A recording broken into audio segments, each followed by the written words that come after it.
Well, thank you for the question, because I think it's important to clarify a few things. Our national energy strategy, I think it's being taken for granted too much within Morocco.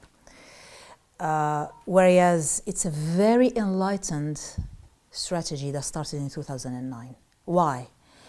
When it was launched by His Majesty in 2009, it said a few things. Of course, leadership for renewable energy with targets that will increase over time, 42%, 52% of the installed capacity. Now we are working on increasing generation and consumption of green electrons and renewable energy, so trying to increase the amount of renewable energy that is injected into grids. So that's why I'm insisting on multiplying on investment in grids by 5 annually, which is a total change in mindset. Second key pillar is energy efficiency, and third key pillar is regional integration, right? I mean, this is the same triangle that stayed stable since 2009. But the key thing in that triangle is the fact that is insulated from tariffs, enables Morocco to be sumud, to be very resilient over time, and increases its sovereignty when it comes to energy matters. So the fact that we want to ensure that there is more electrification of the economy, and that electrification would be primarily renewable and clean energy, it shows that Morocco really wants to be resilient over time. So the first key message in the 2009 strategy that is very relevant today is resilience and insulation from tariffs turbulence, geopolitical turbulence, changing in supply and demand, etc. Second key point that I wanted to raise is when I said the last man standing, what does it mean? It means that we are the lowest cost, most competitive supplier of green energy to the country, to the continent, and to the world.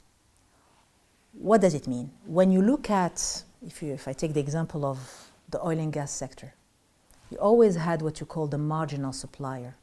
The marginal supplier influences oil and gas prices, especially oil prices. That marginal supplier has a great capacity of low-cost energy supplies that it provides. If we can be in the same situation, if you look at the 21st century, and if we believe that regardless of the turbulence, we will never be the lowest cost oil producer. We are not even an oil producer. We will never be the lowest cost gas producer. We will never be the lowest cost fossil fuel producer. So why do we want to copy and paste strategies from other countries that are producing and that are low-cost marginal suppliers of those fuels and technologies? The strategy of His Majesty since 2009, why I'm saying it's enlightened, because it saw the major turbulence happening in the 21st century. Financial turbulence, remember, there was a financial crisis in 2008. Pandemics, anything that would affect supply and demand. We focus a lot on supply, but we forget about the demand. The pandemic was a demand issue, in addition to the supply chains. So all this turbulence, we need to ensure that our energy strategy remains resilient. And when I said the last man standing, that's what I meant. We need to be at the bottom of cost of supply, of the only energy for which we have a major competitive advantage. Not only because we have exceptional capacity factors for wind and solar, particularly in the 3 southern provinces, Fdar Filelt in the eastern region and the region around Tangiers.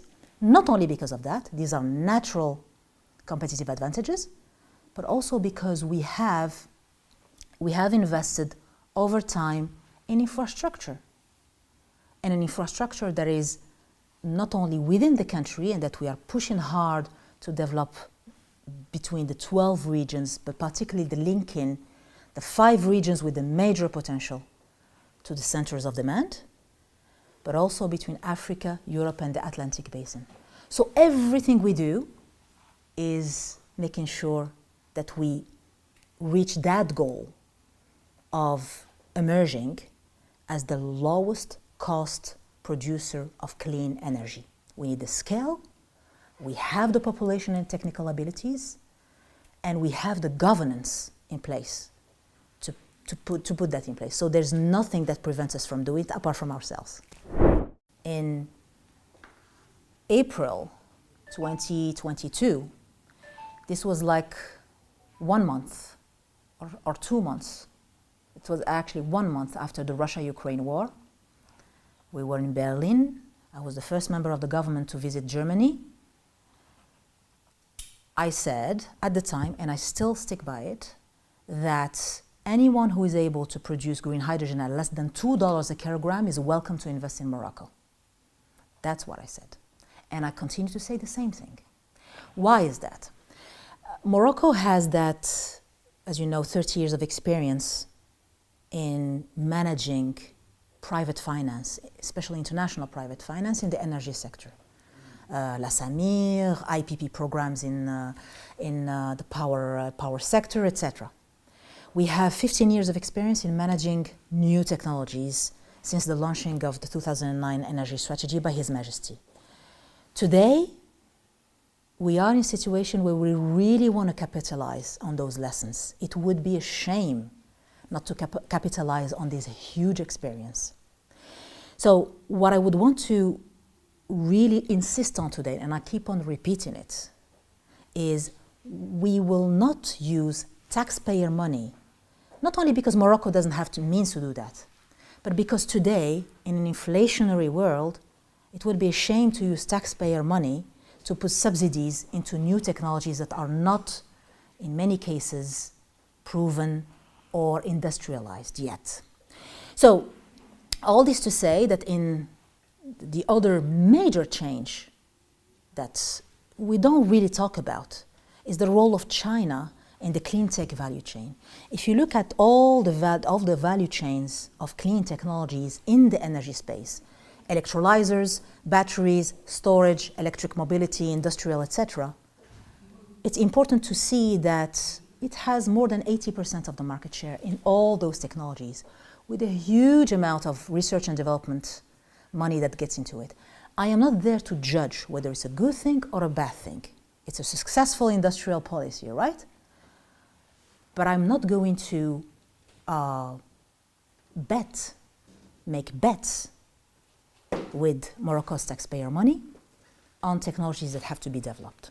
So that's why when I say that we will accompany investors every 6 months, every 3 months, hand in hand, to manage together technology risks, financial risks, economy risks, geopolitical risks, as government and private investors, including in the area of green hydrogen.